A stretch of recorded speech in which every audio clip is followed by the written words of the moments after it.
Hot prospects have been a part of professional baseball for over 100 years. Even Babe Ruth at one time was a hot minor league prospect who went 22-9 as a pitcher in the minor leagues in 1914. About a decade before that, there was a very impressive prospect pitching in the Pacific Coast League named Bill Thomas. He was born in 1880 in Florin, California, near Sacramento. In 1903, at just 23 years old, he had a 2.39 ERA and 29 wins.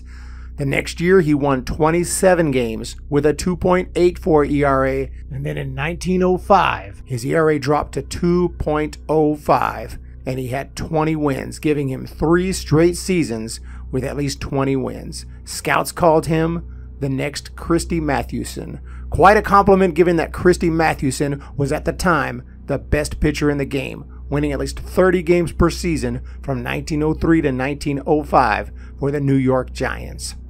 In 1906, Bill Thomas signed up to play for the Buffalo Bisons, a minor league team on the East Coast, which would help attract the attention of Major League Baseball teams even more so. In his first start against the Baltimore Orioles, a minor league team back then with no affiliation to the current Baltimore Orioles, he struggled a bit but still was able to complete the game and pick up the victory. Thomas did not overpower batters with velocity, rather he threw a variety of breaking pitches with pinpoint control in combination with a fastball and changeup. According to one article, Bill has pitched great ball, and when he is right, is fast enough for any league. He is not a pitcher who uses a world of speed, but has perfect control and can bend them over. He was also very resilient and had amazing stamina.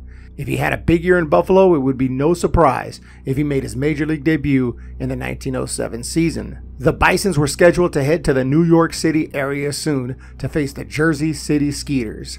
This is where Thomas was scheduled to make his second start. Before that, however, the team played a series in Providence. Then they began the road trip to New York, which started with a train to New London, Connecticut. From New London, the team was set to take the Richard Peck steamboat across the Long Island Sound to New York City. According to his teammates, Thomas was excited about arriving in New York City and specifically requested the porter to wake him up at 6 a.m. so he could witness the New York City skyline during sunrise. His excitement was dampened, however, as he experienced seasickness and asked his bunkmate and fellow pitcher Joe Golaski if he could switch beds so that he could be on the bottom bunk.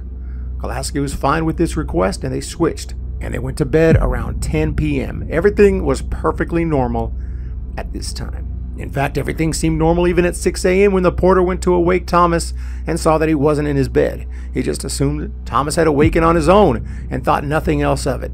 Joe Golaski also thought nothing of it when he woke up and saw the bottom bunk empty. Obviously, Thomas had already woken up. Nothing out of the ordinary was suspected until the team got together to discuss the upcoming series, to go over the agenda, including hotel arrangements, etc. "Where the hell is Thomas?" asked manager George Stallings. Nobody knew. He was nowhere to be found on the steamboat, not already checked into the hotel, and besides, his suitcase was still sitting in his cabin. Golaski had the suitcase taken to the hotel, and everyone figured he must have just gotten off the boat right away because of his seasickness, and he would eventually show up later that evening. He never did. The police were notified and initiated a massive search of the steamboat, hotel, and surrounding areas. There was no sign of him. He had seemingly vanished into thin air. Foul play was quickly ruled out. Suicide seemed almost impossible, as the entire team agreed Thomas was in very high spirits and looking forward to his start and arrival in New York City. He was also very well behaved, never drank, and showed no signs of mental illness. Everything in his suitcase was still there, but the clothes he had set out for the morning were gone. This meant he must have gotten up and dressed himself.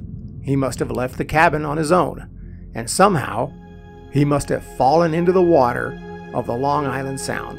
The Sound was searched, but no body was ever found. The series went on without their new star pitcher, and the entire team wore a small black flag on the sleeve of their jerseys to honor their lost teammate. There was no body, no eyewitnesses, and nearly no evidence other than his missing clothes indicating that he had dressed and left his cabin. One theory is that Thomas, feeling seasick, was vomiting over the rail of the steamboat and perhaps lost his balance or had been swept off the deck from the turbulence created by the choppy waters. Once he fell into the water and no one else noticed, well, his fate had been sealed. The team went on to have a great season, going 85-55, winning the Eastern League Championship. Nobody knows what kind of career Bill Thomas would have had if he had survived the trip to New York City. Was he really the next Christy Mathewson? Perhaps. Or perhaps he never would have even made it to the big leagues. We'll never know.